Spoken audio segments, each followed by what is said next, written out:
Social media అన్నది ఒక బలమైన ఆయుధంగా కూడా మనం ఎలా ఉపయోగించుకోవాలి అన్నది కూడా చెప్పేటివన్నీ కూడా నేను ఎప్పుడైతే జిల్లాలకు వస్తానో అప్పుడు నా కార్యక్రమంలో ఇవన్నీ కూడా మీరు నేను అందరం కలిసికట్టుగా డిస్కస్ చేసి ఇవి గ్రామ స్థాయిలోకి పర్కులేట్ అయ్యేట్టుగా మీరు నేను అందరం కలిసి అడుగులు వేస్తాం.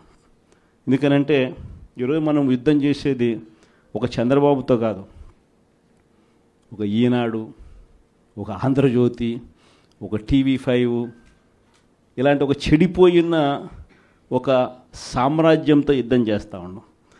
వీళ్ళని ఎదుర్కోవాలి అంటే ఆ మీడియా సామ్రాజ్యాన్ని మనం ఎదుర్కోవాలి అంటే మనకున్న ఏకైక అస్త్రం మన చేతుల్లో సెల్ ఫోన్.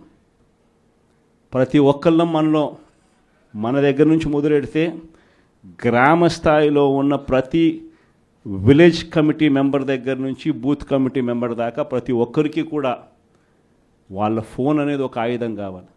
మీకు గుర్తుందో లేదో, పెన్షన్ మన హయాంలో ఎన్నికల నోటిఫికేషన్ ఇచ్చే టయానికల్లా మన హయాంలో పెన్షన్లు దాదాపుగా 66,34,742 ఉంటే ఎన్నికల నోటిఫికేషన్ వచ్చే టయానికి ఈరోజు చంద్రబాబు నాయుడు గారు వచ్చే టయానికల్లా డిసెంబర్ నాటికల్లా పెన్షన్లు చూస్తే 62,81,000 తగ్గిపోయినాయి.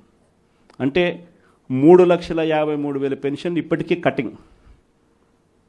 ఇది కాక ఇంకా వికలాంగుల మీద చంద్రబాబు నాయుడు మళ్ళీ ఒక కమిటీ వేసి ఇంటింటికి వికలాంగులు ఎలా ఉన్నారు అని చెప్పి ఇంటికి పంపించి వాళ్ళ పెన్షన్ ఎలా కట్టింగ్ చేయాలని చెప్పి అప్పుడే స్టార్ట్ చేసినాడు.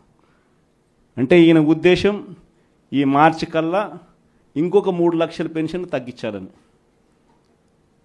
సో లెఫ్ట్ రైట్ సెంటర్లు పెన్షన్ తగ్గిస్తూ ఉన్నారు. పెన్షన్ ఎవరికైతే రాకుండా పోతుందో వాళ్ళు ఫోటో తీయడం పెట్టడం, ఎందుకు నాకు పెన్షన్ ఇవ్వడంలా.